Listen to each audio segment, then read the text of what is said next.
چلو یہ میری گفتگو نیکی کے عمل میں جانے والی ہے یا برائی والے پلڑے میں جانے والی ہے؟ اگر نیکی کے پلڑے میں جانے والی ہے وہ گفتگو کر لو، اجر ملے گا۔ اور اگر ایسی گفتگو کرنا چاہتے ہو جو معصیت کے پلڑے میں پڑنے والی ہے اس سے رک جاؤ، فوراً رک جاؤ، نہ نکالو منہ سے، نکل گیا تو یہ تیر ہے جو واپس نہیں آ سکتا اور اس کی بدولت جہنم میں جانا پڑے گا۔ ہم تو عام لوگ ہیں۔ حضرت عائشہ سے ایک دفعہ چھوٹی سی غلطی ہوئی، وہ بھی جان بوجھ کر نہیں کی۔ ایک عورت کا تذکرہ ہو رہا تھا تو اس کا تعارف پیش کرنے کے لیے حضرت عائشہ نے اس کے قد کے چھوٹے ہونے کی طرف اشارہ کرتے ہوئے ہاتھ کو زمین کی طرف جھکایا۔ اچھا، وہ عورت جو اتنی سی ہے، یہ جملہ حضرت عائشہ کی زبان سے نکلا۔ حضور صلی اللہ علیہ وسلم کو جب پتہ چلا، خبردار کیا اپنی حبیبہ زوجہ جو سب سے زیادہ محبوبہ تھی حضور کو، پوچھا گیا سب سے زیادہ محبت آپ کو کس سے ہے؟ تو آپ نے فرمایا عائشہ سے۔ انہوں نے کہا مردوں میں کس سے؟ فرمایا عائشہ کے باپ سے محبت ہے۔ وہ ازواج مطہرات میں سے وہ بیوی جو سب سے زیادہ محبوبہ تھیں، ایک چھوٹا سا جملہ، نیت ان کی عیب بیان کرنا بھی نہیں تھی، تعارف پیش کرنا تھا، لیکن چونکہ اس میں عیب کا ذکر تھا تو آقا نے فرمایا عائشہ یہ کیا کیا؟ تو نے جو کلمہ منہ سے نکالا، جو ہاتھ سے اشارہ کیا، اگر اس کو سمندر میں ڈال دیا جائے تو سمندر کا سارا پانی بدبودار ہو جائے اور اس کی بدبو کی وجہ سے سمندر کا سارا نظام معطل ہو جائے، جتنا جانور ہیں وہ سب کے سب ہلاک ہو جائیں۔ آپ نے ایسا کلمہ زبان سے نکال دیا۔ تو جب عائشہ کے منہ سے، صدیقہ کائنات کے منہ سے، صدیقہ بنت صدیق کے منہ سے، حبیبۃ رسول اللہ کے منہ سے کوئی خلاف اولا کلمہ بھی نکل جاتا ہے تو وہ بدبودار بن سکتا ہے، تو ہمارا کیا حال بنے گا؟ اس لیے سوچ سوچ کر بولنا ہے اور سوچ سوچ کر عمل کرنا ہے۔ چھوٹا عمل بھی جنت کے داخلے کا ذریعہ بن جاتا ہے۔ ایک محدث حدیث لکھ رہے تھے، لکھنے کے دوران مکھی آ کر بیٹھی قلم پر، انہوں نے قلم کو روک دیا تاکہ مکھی سیاہی چوس لے۔ مکھی اڑ گئی، ان کی وفات ہو گئی اپنے وقت پر، کسی اللہ والے کو خواب میں ملے، پوچھا اللہ نے کیا معاملہ کیا؟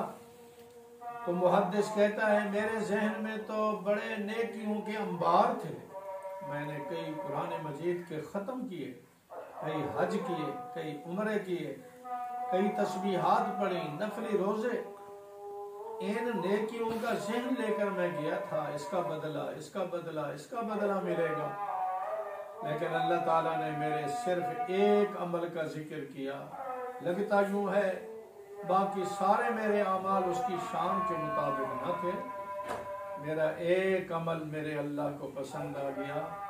فرمایا اے میرے بندے، تو نے میری مخلوق، ادنا سی مخلوق کو سیاہی چسوائی، یہ محض میری رضا کے لیے تھی، اخلاص کی بنیاد پر تھی، اس عمل کی بدولت میں تیرے لیے جنت کے دروازے کھولتا ہوں۔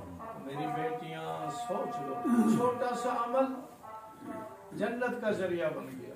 آپ نے بخاری شریف میں پڑھا ہوگا، ایک عورت بدکار تھی، عادت ہی بے حیائی کی تھی، غلط کام کرتے کرتے زندگی گزر گئی، اور ایک دفعہ اسی بے حیائی کے پروگرام پر جا رہی تھی، میک اپ کر کے، لباس پہن کر، راستے میں دیکھا تو ایک کتا پیاس کی وجہ سے تڑپ رہا ہے۔ احساس پیدا ہوا کہ یہ جاندار چیز ہے اور پیاس کی وجہ سے مر رہا ہے، میں اس کے لیے پانی کا انتظام کروں۔ دیکھا پانی تو گڑھے میں موجود ہے، گڑھا گہرا ہے، نکالنے کی کوئی شکل نہیں، تو انہوں نے اپنا دوپٹہ پھاڑا، اس کو رسیاں بنائیں اور اپنا پاؤں سے موزہ اتارا، موزے کے ذریعے سے پانی نکالا، کتے کو پلایا، کتا پی کر چلنے کے قابل بنا۔ بخاری شریف میں میرے پاک پیغمبر کا فرمان ہے، اللہ نے اس کنجری عورت کو، زناکار عورت کو، ایک کتے کو پانی پلانے کی وجہ سے جنت میں پہنچا دیا۔ تو ایک عمل بھی اگر اخلاص کے لیے ہوگا تو اللہ کی دربار میں قبول ہے۔ تو امام بخاری نے سب سے پہلے ہی حدیث کے ذریعے سے خبردار کیا، اور آخری حدیث وہ ذکر کی وزن اعمال کی، خیال کرنا تمہارے اعمال کا وزن ہونے والا ہے، اچھے اچھے اعمال کر کے آؤ، وزنی اعمال کر کے آؤ۔ اگر وزنی اعمال کر کے آئے نیکی کے پلڑے کو جھکا دیں گے، برائی کا پلڑا اڑ جائے گا، تمہارے لیے جنت کے فیصلے ہو جائیں گے۔ ایک حدیث پاک میں ہے، ایک آدمی بیچارے کے گناہوں کا پلڑا بھاری تھا، نیکیوں کا پلڑا خالی تھا، خطرہ تھا جہنم کا فیصلہ ہو جائے۔